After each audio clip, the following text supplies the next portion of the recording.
watching GSTV UK. Keep watching. Sugar standard में मुलव्वस लोगों का तरीका वारदात क्या था और उन्होंने किस कदर नाजायज़ पैसा बनाया? जी, ये इनका तरीका बड़ा सोफिस्टिकेटेड था, चूँकि ये बड़े ये सारे टाइकून हैं और सारे बहुत बड़े बड़े इंडस्ट्रियलिस्ट हैं, तो ये बड़े मंजे हुए फ्रॉडी और टैक्स चोर हैं। तो ज़ाहरन तो ये बड़े मोतबर सियासी नाम हैं, मगर दर हकीकत ये अरबों नहीं खरबों पति सारे लोग हैं, और पता नहीं क्यों इनको इतनी हवस है और कहाँ इन्होंने पैसा ले जाना है। तो मैं आपको थोड़ी सी तफसीलात बताता हूँ कि पाकिस्तान में कितनी शुगर मिल्स हैं और उन्होंने किस तरह से कैसे कैसे इन्होंने मुल्की ख़जाने को नुकसान पहुँचाया है और किस तरह से इन्होंने नाजायज़ अरबों खरबों रुपए जो है वो पिछले 5, 7, 10 सालों में बनाए हैं। तो पाकिस्तान में इस वक्त टोटल 88 शुगर मिल्स हैं और इन्होंने इन 5 बरसों में सिर्फ 88 पूरी 88 मिलों ने सिर्फ 5 बरसों में 22 अरब रुपए टैक्स दिया है गवर्नमेंट ऑफ पाकिस्तान को, और जिसमें और उसमें से भी इन्होंने 12 अरब रुपए का रिफंड ले लिया। तो टोटल 5 बरसों में सिर्फ 10 अरब रुपए टैक्स दिया है और सालाना 106 अरब रुपए नाजायज़ मुनाफा कमाते रहे हैं। जायज़ अलग है, वो मुनाफा अलग है, उस मुनाफे पे टैक्स दिया है जो जायज़ है। जो नाजायज़ किस तरह कमाते थे कि ये अपनी लागत जो है वो शुगर की ज़्यादा बताते थे। तो अगर ये सिर्फ 1 रुपया लागत ज़्यादा बताएं फ़ी किलो, जो शुगर माफिया है, जो इनकी प्रोडक्शन है कि लागत हमारी 1 रुपया अगर ये ज़्यादा बता दें तो 1 रुपया सिर्फ बढ़ाने से इनको 5.2 अरब रुपया बचता है। 5.2 अरब सिर्फ 1 रुपये में, और ये सालाना 13 से 16 रुपए पर किलो लागत जो है वो हुकूमत को बताते रहे और हुकूमत ट्रस्ट करती रही इन पे। तो इन्होंने हर साल, जैसे मैं आपको फिगर देता हूँ कि 2018 और 19 में इन्होंने गवर्नमेंट ऑफ पाकिस्तान को अपनी लागत जो थी वो असल लागत से 12 रुपये फ़ी किलो ज़्यादा बताई। तो इस हिसाब से इन्होंने को तकरीबन 100 अरब से ज़्यादा का नाजायज़ मुनाफा जो है वो बनाया और उसको पे छुपाया, और उनको ज़ाहिर इस तरह किया गया कि ये हमारी टीटियाँ बाहर से आई हैं, हमारे बॉन्ड्स निकले हैं, उस पैसे को फिर लिजिट किया और उस पैसे को फिर रोल किया पाकिस्तान में और या दुनिया भर में कहीं भी इन्होंने फिर प्रॉपर्टीज़ वगैरह ली और उसको फिर जो जाहिर किया अपना। तो 2018 और 19 में इन्होंने 12 रुपये फ़ी किलो ज़्यादा बताई लागत, और 19 और 20 में इन्होंने 13 से लेके 16 रुपये किलो तक अपनी लागत जो है वो ज़्यादा बताई, जिससे इन्होंने 125 अरब रुपए सिर्फ एक साल में। ये जो 3, 4, 5 लोग हैं जिनके नाम मैंने आपको पहले भी बताए हैं, इसमें उमर शहरी आ रहे हैं जो खुसरो बख्तियार के छोटे भाई हैं, और खुसरो बख्तियार साहब PTI में वफाकी वज़ीर हैं। इसमें जहांगीर तरीन साहब का ग्रुप है जिनकी शुगर मिले हैं। इसमें ओमनी ग्रुप है जो कि आसफ जरदारी साहब के फ्रंटमैन हैं।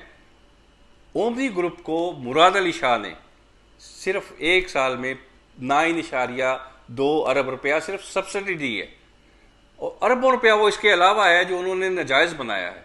और ये गवर्नमेंट ऑफ पाकिस्तान से ये सारे चीनी मुल्क से बाहर भेजने के चक्कर में अरबों रुपया हुकूमत ऑफ पाकिस्तान से भी लेते रहे, रिफंड भी लेते रहे, सब्सिडी भी लेते रहे, और 107 से लेके 125 अरब रुपया, मामूली बात है मुंह से कहना कि 125 अरब रुपया एक साल का। ये 5-6 लोग जो हैं, ये जो ग्रुप है, ये जो शुगर के कह लें चौधरी बने हुए हैं या दादा बने हुए हैं शुगर इंडस्ट्री के, ये बना रहे थे और अवाम की इन्होंने चीखें निकलवा दी। चीनी आज भी पाकिस्तान में 82 से 85 रुपए किलो है, जबकि इनकी जो लागत है, जो इंक्वायरी रिपोर्ट आई है उसके मुताबिक आज भी लागत जो है वो शुगर की 40 रुपये फ़ी किलो है, जबकि ये गवर्नमेंट ऑफ पाकिस्तान को बता रहे हैं कि 63 रुपीज़ की पड़ रही है हमें, ये हमें 67 की पड़ रही है। तो ये जो 1 रुपया अगर बढ़ता है तो इनके 5.2 अरब रुपए बढ़ जाते हैं। जब 13 से 16 रुपये फ़ी किलो ये लागत ज़्यादा बताएंगे तो जितनी पैदावार है, जितनी प्रोडक्शन है 88 मिलों की, 88 मिल्स की, तो वो रुपया बनता है 125 अरब रुपया सिर्फ एक साल का, जो कि नाजायज़ है। जायज़ मुनाफा इनका अलग है, वो तो ये बबांगे दोहल लेते हैं, वो तो इनका सरीन वाइट पैसा है। मगर ये जो पैसा है ये फिर ये बाहर इन्वेस्ट करते हैं, बाहर के मुल्कों में प्रॉपर्टियाँ लेते हैं और फिर बाहर से ये जाहिर करते हैं कि हमने हमारी ये प्रॉपर्टी है, हमने बेच के पाकिस्तान में पैसा ला रहे हैं और दोबारा नई इंडस्ट्री लगा रहे हैं।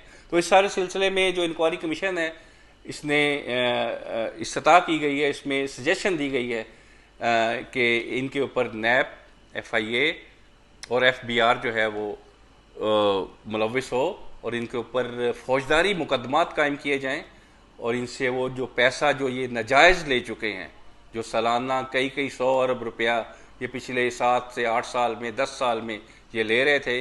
इसमें जब प्राइम मिनिस्टर नवाज शरीफ साहब थे उन्होंने भी अरबों रुपया सब्सिडी दी, नाजायज़ पैसा दिया अपने फेवरेट जो सियासतदान थे। जो ये जितने भी सियासी ख़ानदान हैं ये इनका पसंदीदा तरीन कारोबार है शुगर इंडस्ट्री। अब देख लें कि 88 मिल्स हैं, 88 मिलें हैं शुगर की पूरे मुल्क में। इसमें कोई भी और दूसरा बंदा नहीं है, हर मिल के पीछे कोई ना कोई सियासी ख़ानदान है। किसी सियासी ख़ानदान की 10 मिलें हैं, किसी की 8 मिलें हैं, किसी की 7 मिलें हैं। कोई भी दूसरा इंडस्ट्रियलिस्ट जो है वो उसको ये लाइसेंस ही इशू नहीं करते। जो हुकूमत वक्त होती है, जो प्राइम मिनिस्टर होता है जिसको अथॉरिटी है शुगर बिल लगाने की, कि इजाज़त देने की, वो किसी को लाइसेंस ही नहीं देते।